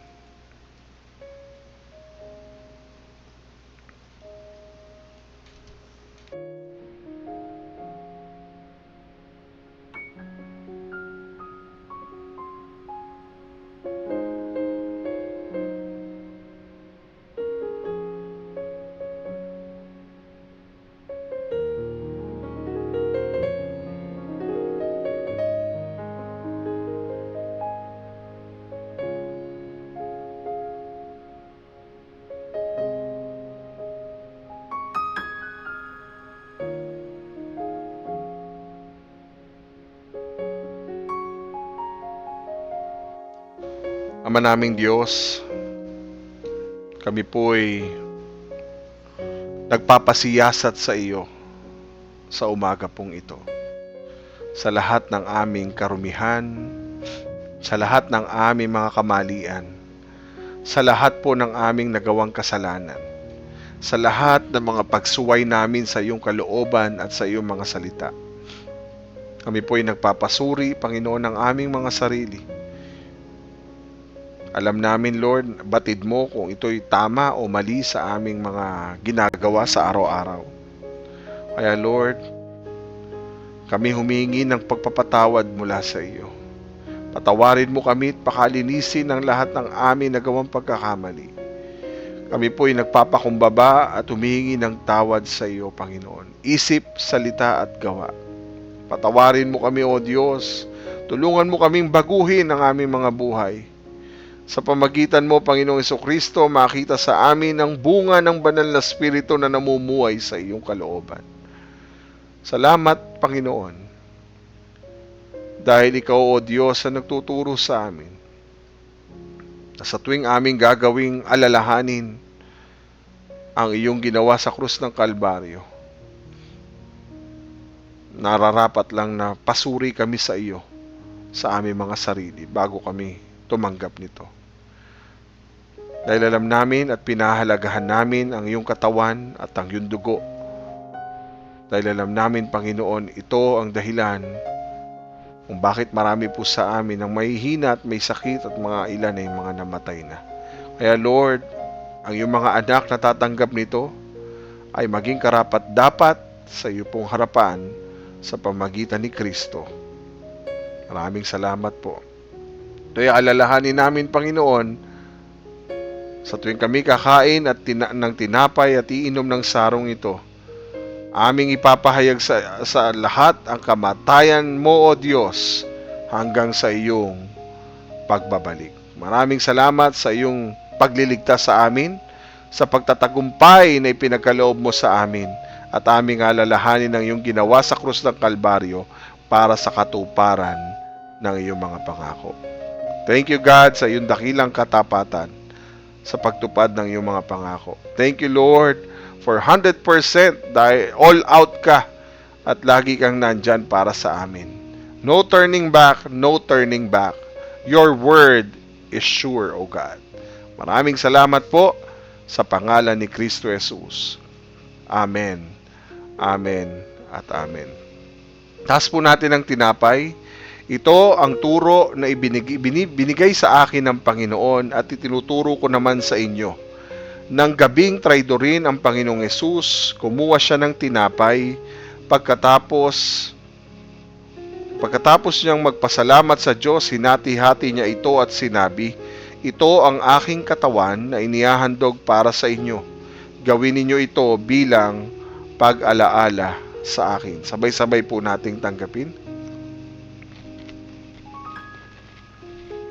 Taas po natin ang saro. Pagkatapos nilang kumain, ganun din ang ginawa niya sa inumin.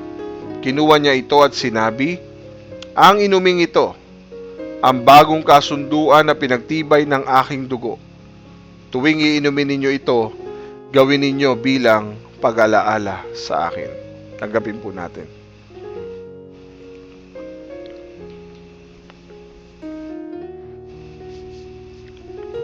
Purihin po ang Panginoon. Again, next time na pagdudahan natin ang pangako ng Diyos dahil sa napakaraming delays, takot na nangyayari sa buhay natin sa mundong ito, nababahala tayo sa mga uncertainties sa kinabukasan, lagi mong alalahanin na ang Diyos ay dakila sa kanyang katapatan. He is for you 100%, all out, no turning back, no turning back, because His word is sure sa buhay natin. Tuto pa rin ng Diyos ang kanyang pangako. His covenant faithfulness, His covenant commitment to every one of us. Tuto pa rin yan ng Panginoon. Pag siyang nagsalita, garantisado ang pangako ng Diyos. Tayo po lahat ay manalangin bago po tayo magwakas. Ama naming Diyos, maraming salamat sa iyong kabutihan. Salamat sa iyong mga anak na patuloy na naririto para suportahan, pakinggan at marinig ang iyong ituturong mensahe sa aming mga buhay. Salamat, Lord, sa buhay ng iyong mga anak na patuloy mong kinausap, patuloy kang nangusap. Salamat, our dear Holy Spirit, for your guidance, for the message, O God, na ipinagkaloob mo sa amin. For the blessing, O God, na makita namin na tunay at buhay ang iyong mga pangako sa aming buhay, na pangyayarihin mo ito. At walang sino man ang pwede mang umadlang sa gagawin mo sa amin. Lord, thank you dahil ikaw ang nag-i-initiate ng lahat ng ito sa aming buhay. Salamat dahil ikaw ang nagdidesisyon, ikaw ang nagtakda, ikaw ang nagplano at gumawa ng paraan sa aming mga buhay, patungo sa iyong pangako sa amin. Lord, tulungan mo kami na talagang all out maibigay namin din aming mga sarili, maisurrender namin ang buong buo sa iyong tulong, Panginoon.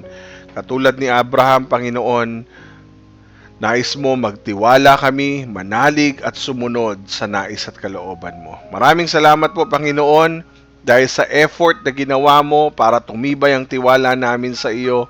Salamat Lord dahil ikaw pa ang gumawa ng assurance para patunayan na tunay at tapat ka sa iyong mga pangako. And thank you Lord dahil ikaw nagpatibay nito sa aming mga puso.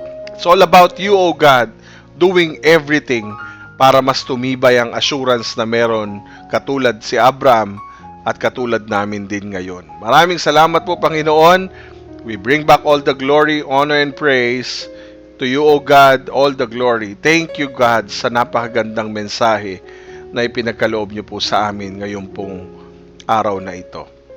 Purihin natin ang Diyos na makagagawa ng higit pa sa hinihingi o inaasahan natin sa pamagitan ng kapangyarihan niyang kumikilos sa atin. Purihin natin siya magpakailanman dahil sa mga ginawa niya para sa iglesia na na kay Kristo Jesus. Sa pangalan ng Ama, ng Anak at ng Espiritu Santo. Amen, amen at amen. God bless you mga kapatid. Magandang umaga po. Patuloy nating suportahan ang gawain ng Panginoon sa pamagitan po ng pag-like at pag-follow ng ating official FB page at pag-subscribe sa ating official YouTube channel. Maraming salamat po. To God be all the glory sa lahat po ng sumusuporta sa gawain ng Panginoon. Maraming salamat po through giving generously sa misyon ng Panginoon. Maraming salamat po. God bless you. This is Pastor Marvin saying, God is faithful to His promises. Magandang umaga po. To God be all the glory. God bless.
sasayaw sa tuwa at pasasalamat,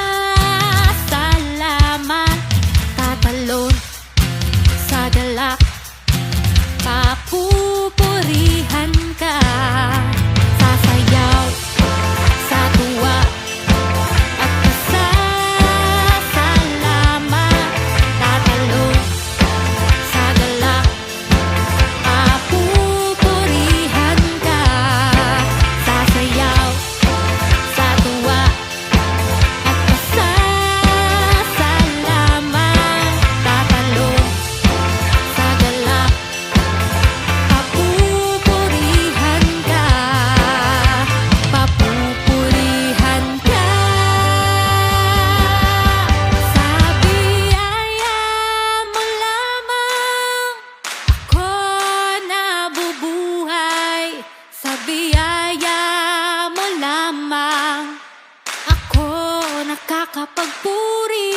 Sa biyaya mo lamang ako kumakapi. Ang lahat nito'y biyaya mo sa amin. Oh, sa biyaya mo lamang ako nabubuhay. Sa biyaya mo lamang ako nakakapagpuri. Sa biyaya mo lamang ako kumakapit. Ang lahat nito'y biyaya mo sa amin. Ang lahat nito'y biyaya